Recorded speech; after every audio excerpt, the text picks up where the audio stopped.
Welcome back, everybody, to part two of what do men want in relationships. My name's Atlas. I'm a relationship coach.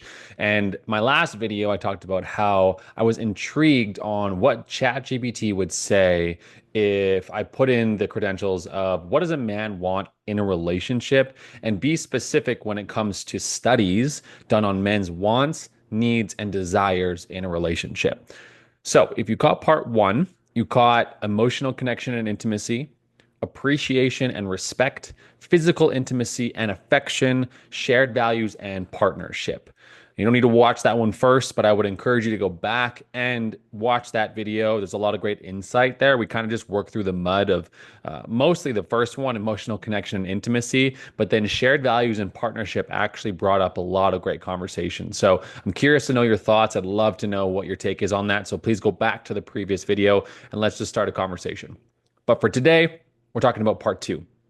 So part two is focusing on the last three that came up when I made this search. The first one being stability and trust, attraction and admiration, and space and independence. Let's talk about them. Number five, stability and trust. Trustworthiness and emotional stability are commonly rated as essential traits for men. The APA notes that men in stable relationships report better mental health and physical health, suggesting they value security and reliability in a partner. Stability and trust. This may actually be a pretty short one because my take would be that everyone is looking for stability and trust. This isn't necessarily something only a man is looking for, but it's for me something that is a requirement in every relationship. Stability, it can fall into a lot of different categories. It can be financial stability, it can be emotional stability, it can be psychological stability, it can be a multitude of different styles or kinds of stability. And so when you consider a man wanting stability in a relationship, you know, I'm going to lean into the generic idea we might come up with, which is they want emotional stability. A lot of men that I speak with are looking for women to be their peace.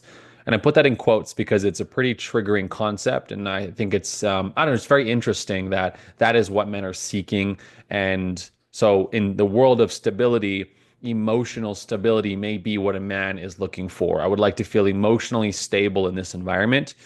But at the same time, right, they talk about how men in stable relationships report better mental and physical health. So what does that suggest? Well, it suggests what is an unstable relationship and what does that actually look like?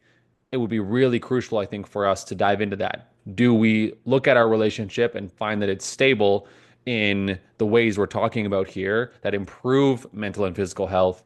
Or is the relationship really chaotic? Is the ground shaky? Is there always uncertainty in the relationship? And on both sides, again, this can be a loud conversation, but speaking specifically men here, if the ground feels shaky or if the ground doesn't feel secure and there's a lot of chaos, more chaos than there is clarity or connection, then there may be a likelihood that they may leave the relationship or not want to take part in it anymore. And so they value, we as men, we value being in a stable relationship because what we value on the other side of being in a stable relationship is some of the benefits that naturally come with stability. So let's go to number six here. Just before we do that, I think there's an important piece in there around trust in knowing that I can trust you in the things that you're up to. I can trust uh, how you spend your time. I can trust that you're invested in this and not invested in somebody else. I can trust that you will follow through on your word. I can trust fill in the blank. I think a lot of times trust is going to be one of the loudest conversations in a relationship. I want to be able to trust you. Trust creates safety. Safety or settling into safety allows us to feel more physical and better mental health. And so, just as much as women are requesting to be able to trust men, men are also seeking the same thing in return. Can I trust that we have this relationship that you're looking to build? Can I trust that you're invested like I am? Can I trust that even though I may not be perfect, that you are going to be still invested in this or at least be honest with me about where you stand? I think there's a lot in there which creates trust and stability. They're kind of going hand in hand here in the conversation. Number six, attraction and admiration, right? Physical attraction does matter, but it often includes admiration for a partner's confidence, character, and intelligence, not just appearance. Personality and social psychology bulletin study showed that when men felt admired or desired by their partners, it enhanced their commitment and satisfaction. So I got a little lost in here at the beginning, but what men are looking for is to feel like they are attractive and they are admired by their partner. That's what I'm gathering from here. So physical attraction does matter, but again, admiration for their confidence, their character, and their intelligence, not just how well or how good they look. It's an interesting piece, right? Because you think about a lot of the classic struggles that relationships have where a man is looking or maybe is struggling to communicate with their partner that they look good, that they're dressed well, that wow, you really look so great when they really get dressed up, or and you look so great when you didn't get dressed up, right? A lot of women are looking for that. And so what we're actually saying here is that the reverse is also something we're looking for, but what we're looking for is the same kind of delivery, just on a different topic, on a different concept. Right. So here it talks about three things: confidence, character, and intelligence. Now, I'll speak from my own experience in my relationship. I know that when my partner acknowledges the way that I've dressed or the way that I've styled myself, or when I, buzz my head, if you will, or shave my beard or whatever it is, when they acknowledge that, I know I don't really settle into that much. I usually have a resistance to it, or I just kind of, I don't know, brush it away. Not because I don't think there's any value in it, but my body doesn't really respond much to it. But what I do know is that when she appreciates or acknowledges my character and the things that I'm up to on a character based level rather than what I'm doing, but more of what it's taking to get that done and what I'm putting forth as far as me as a human being, that's where I really feel like, yes, I would love more of that, right? That is the kind of words of affirmation for speaking in love languages that I'm looking for. I really value that. And so what I'm gathering is that this number six, attraction and admiration, is very similar, right? I value that I'm able to be a man that she looks up to or looks at as valuable. And so I put forth my best and I appreciate when that's acknowledged. Now, let's be clear, if I'm not putting forth my best and I'm not showing up really well, then it would be really difficult for her to acknowledge something about my character when my character is, maybe in the war zone right now. I'm not exactly clear on what I'm up to, who I am, and what my strong suits are because I'm a little lost in the chaos, or I'm kind of floating along. Maybe I'm being lazy, or I'm letting my mind take over, whatever it is. There's an instability there. And so it would be difficult for her to acknowledge the things that I'm not doing, right? So for men watching this, we're looking for that admiration and confidence, character, and intelligence. But unless if it is very minute and hidden, it was going to be pretty obvious for her to acknowledge. So if she's not acknowledging it, then I would be curious to know if you feel confident in the things that you're expressing and the ways that you're being, right? What are your character traits that you put forth every day? And how does that show up both outside of the relationship and inside of the relationship, and also inside of yourself with your relationship with yourself? And so if you're a woman and you're looking to acknowledge a man for his character or for his confidence or for his intelligence, again, it's going to be really easy for you if that is something that is very prevalent and that is almost obvious. I think there's a layer in here for me too. Something I've learned is when I talk about the things that I've done from a confident perspective, not like, oh, it's no big deal. When I talk about it, when I feel good about it, then it almost opens up a gateway for her to really see that, to see me, to see the effort I put in, to see the care level that I've attended to walk through the grit that I struggled with during the day and came out on the other side stronger, right? When I share those little pieces with her, it opens up a gateway for her to see me, not because I need it from her, but because I'm open and honest and I'm vulnerable in what I share. I'm confident in myself that she can see that. And so she gets to acknowledge that. But if I never really talk about it and I always brush things off to the side, and then I hope that you happen to see my intelligence or you happen to see my character or you happen to see my confidence, then I'm kind of expecting or assuming that you've got it, that you see it without ever talking about it, right? So for your man watching this, to close number six out, if you are looking to have your partner admire or share their admiration for your confidence, your character, and your intelligence, my challenge to you would be to go to them if you're not currently feeling that and talk about that. Have a conversation that's really clear on what you're noticing, the story you're telling yourself about that, right? Because again, you don't know exactly what they're thinking, so let's not assume.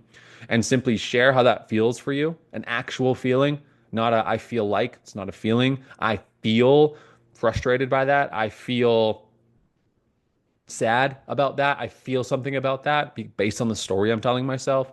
What I would really value and what I would really appreciate is if we could have this equal space here where, what I'm asking for is to be admired or acknowledged in the things that I am doing under the surface, not so much the loud achievements. And then at the same time, there's Gabby right there, just texting me. And at the same time, I would love for you to also feel loved by me. And so let's have this conversation where this is what is going to make me feel loved by you, one of the things that I would love. And so now, what can I give to you for you to also feel loved by me? And you just create this great conversation together where you acknowledge the missing pieces, or rather, not even the missing pieces, just the opportunistic pieces. How can we elevate here? Right? This is an opportunity for us to elevate our relationship. So again, number six for what a man wants in a relationship, attraction and admiration, according to ChatGPT. The last one, number seven, space and independence. I'm going to read this, and this is a good one for me. Many men value a partner who respects their autonomy and allows room for personal interest, friendships, and self-expression. This doesn't mean detachment, but rather a balance between closeness and independence. I think it is I can't remember her name, but one of the Esther Perel. I believe it's her work where she talks about the majority of conflict being a problem between closeness and separateness. A lot of what we battle up on or against in relationship is one person wanting closeness and one person wanting a separateness, individualist time, or the opposite. And how do we get each other into the same zone more frequently? Or rather, how do we acknowledge what I'm moving through and accept what you're also moving through, the space that you need? I speak from continuous experience here with this one because space and independence in my world, how I interpret this, the word boundaries comes up for me. But mostly, I don't even know if I love the word boundaries anymore. I think the conversation is really alive where it's just expressing where I'm at in the moment and what I need. Less of, hey, I need you to stop being so in my face, or I need you to stop being so conversational, or I need you to leave me alone, or I just need space right now. It's not really what I'm looking for. What I'm looking for is an opportunity to settle my mind, reground myself, think freely, be able to get out of whatever maybe mental battle I'm moving through, or maybe I am just looking to have some play in my life. And so, what I then can request as a clear set, not guide, but clear set conversation with my partner is, hey, listen, I'm just going to go and hang out in the other room for a couple of minutes, or actually for a little while. I feel like for me, it would be playing my violin. I feel like going to playing violin for a bit. I just need to settle in, but I really want to do something fun, and I appreciate that learning. So I'm just going to go do that for, I don't know, 30 minutes. Now, in that moment, maybe my partner wants closeness. And what I'm asking for is separateness. So that can rub up against each other, and often it does. And so what's crucial is that I don't do that, and then I come out here and I do another different thing, or I head out for the night, and then tomorrow I do the same thing, and then the next day I do the same thing, right? Because this is a conversation where space and independence is more of a moment-to-moment experience, and if it's not a moment-to-moment experience, then that would obviously clue us into maybe I'm not in a space for a relationship right now, or it's a realization that I am now invested in something bigger than me, and that's going to ask me to face that part of me that wants freedom, but also really wants to be in a partnership, right? How do I now navigate myself and what comes up for me when I want space, but I understand I'm invested in this relationship and I'm invested in the direction and the vision that I hold for it. So space and independence is, I would say, very multifaceted and very complicated. Come back to the first part here. Many men value a partner who respects their autonomy. How I interpret that, because I can hear the constructive criticism that would come on that one, is that a lot of men, from my experience, find themselves feeling frustrated with the story they tell themselves that nothing they do is ever good enough or who they are isn't good enough. This comes back to actually attraction and admiration. Men value a partner who respects their autonomy. So that's not just going out and doing whatever they want whenever they want. What I'm gathering in there is that there's also an aspect where when they do things, there isn't necessarily a right or wrong way based on your interpretation or your story of how it should be done. But a lot of times, men's complaints are that when I do something, it's not the right way, or it could always have been better, or why do I even bother when you will just change it up or you'll get mad at me for not doing it right? This may be a victim mindset, but it is a very common narrative. And so if we look underneath, this may come down to what we're talking about here, which is respecting their autonomy and allowing room for personal interest, friendships, and self expression. So, self expression being when I clean or when I organize, that's me self expressing. It may not be how you self express, and that can be difficult for you to consume because that means we're different. And a lot of times that can be really difficult in a relationship is to be different people with different approaches to life who have agreed on a clear vision together. That can be difficult. And this is where this conversation comes back into respecting autonomy, respecting self-expression is in order for a man to feel, number six, admired or attractive to you, then who they are needs to be honored. Who they are needs to be respected and valued and also challenged. Let's not forget that part, right? This isn't a, full acceptance conversation because there are aspects of a relationship where we actually get to see parts of that person nobody else will see. And so what we get to do is witness that, honor that, check in. All is good. It's just a moment. Awesome. I'm here if you need anything. Then that behavior continues, and that's where we get an opportunity to start challenging our partner with questions. Hey, how are you feeling about this? Is that how you want to feel? Hey, I was just thinking about it. I got this great idea here. Maybe we could take this on together. Or hey, I know you were feeling this way. I just took on this, and I thought I'd get you this, right? Hey, I hear you and I understand that this is a battle for you, but the truth is it's been a battle for a week now. And so I'm now feeling unsafe in your ability to get yourself out of a hole because it makes me feel like you won't get us out of a hole. There are layers to this conversation for everyone watching where space, independence, and autonomy are really important, and a relationship is our greatest mirror to the things that we are hiding from. It is our greatest mirror to the ways we relate to ourselves. And what we know to be true on a subconscious level is that how somebody is relating to themselves is how they're going to relate to me. If someone is constantly angry at themselves, they are going to be angry with me. If someone is constantly badgering themselves internally, they're going to constantly badger me. Internal gets expressed.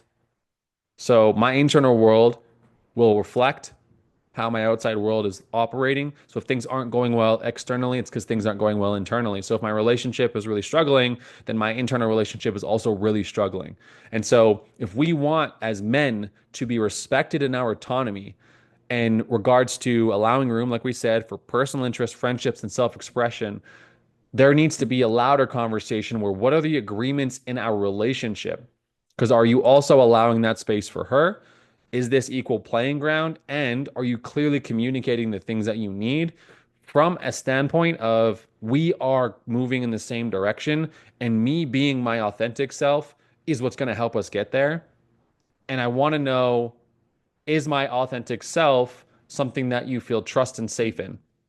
And if you do, then me going into the other room and playing an instrument for 30 minutes theoretically shouldn't really threaten that. And if it does, we're not having a conversation about me going over there or a lack of closeness or separateness. We're having a larger conversation here. And this is, again, the great thing about these prompts here is that they're opening up great opportunities in our relationship to excel, to become better together, to grow together, to evolve together, to be a high functioning relationship where we are just on it. We're having the right conversations. We're challenging the status quo. We are challenging who we are as individuals in our own personal world so that we can bring more to the conversation in the relationships. We can bring more to where we're going. So we can grow together in this line of choosing each other along the way. So, men, value a partner who respects their autonomy. Awesome. There's ways to do that. And I hope I provided some insight for you in there. Again, what this points out here, and I love this doesn't mean detachment, but rather a balance between closeness and independence. I'm going to replace independence with separateness, closeness, and separateness. We're in a relationship, and there is a natural desire for us to be alone at times, and there's also a natural desire for us to be close at times. And so, our job, our role is to constantly work within that almost wave like water where nothing is necessarily crashing if we don't let it, but we just got to notice like, okay, how are we building the foundation of closeness and how are we building a foundation of separateness? How does that look for us? What is the workability for our unique relationship? That's one thing that this entire list doesn't really point out. And a huge part of my coaching is there is not one size fits all, although there are trends and there are similarities in the behaviors that people have in relationships. Everybody's childhood, their upbringing, their influences are very different, and who they are is very different. And so, what that challenge is lists like this or general quotes or statements that say men are blank or men do blank, because it's not necessarily true, but it makes us feel better because then we don't really need to do anything about it.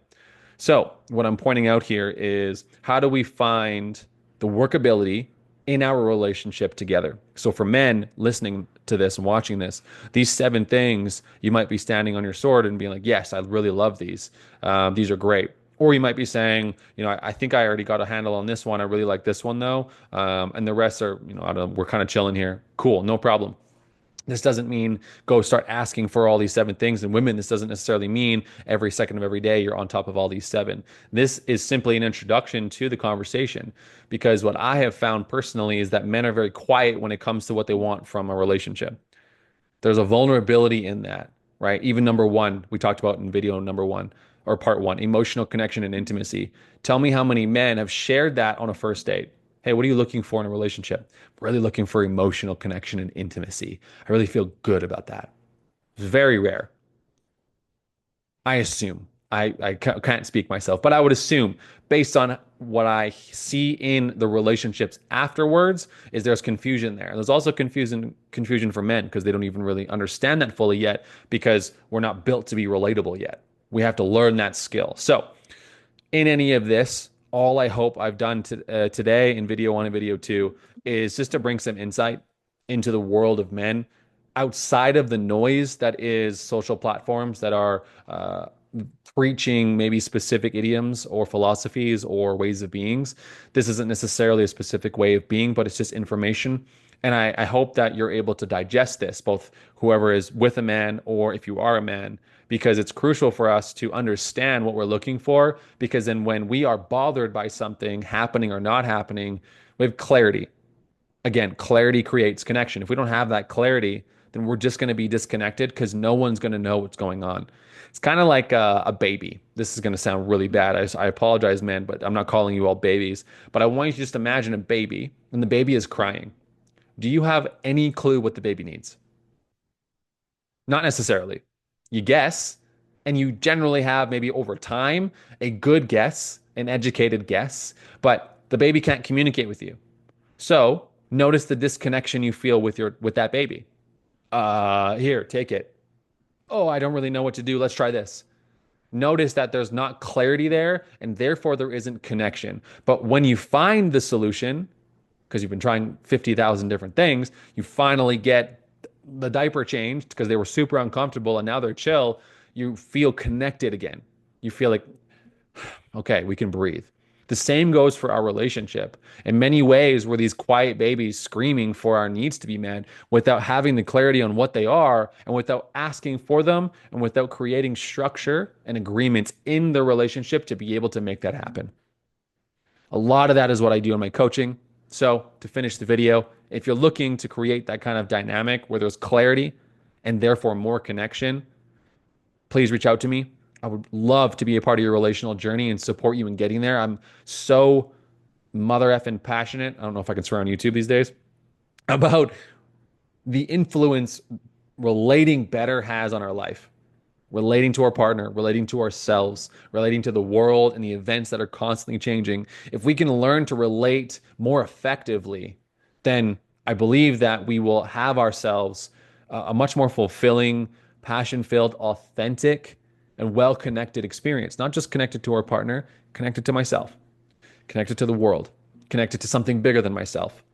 If I can relate better to the events in my life, if I can relate with strength, if I can relate with courage, if I can relate with vulnerability, if I can relate better, more effectively, then I open up the door for myself to start enjoying the things that are in front of me. Specifically, in this case, I get to enjoy my partner if I am relating better to myself, to the world, and to her, and everything that comes with that.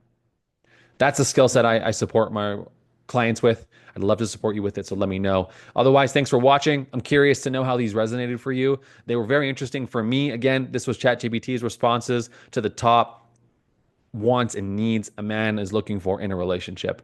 So I'd love to hear your comments again. Drop them below. Otherwise, I appreciate you watching. Can't wait to see you in the next video. Talk soon.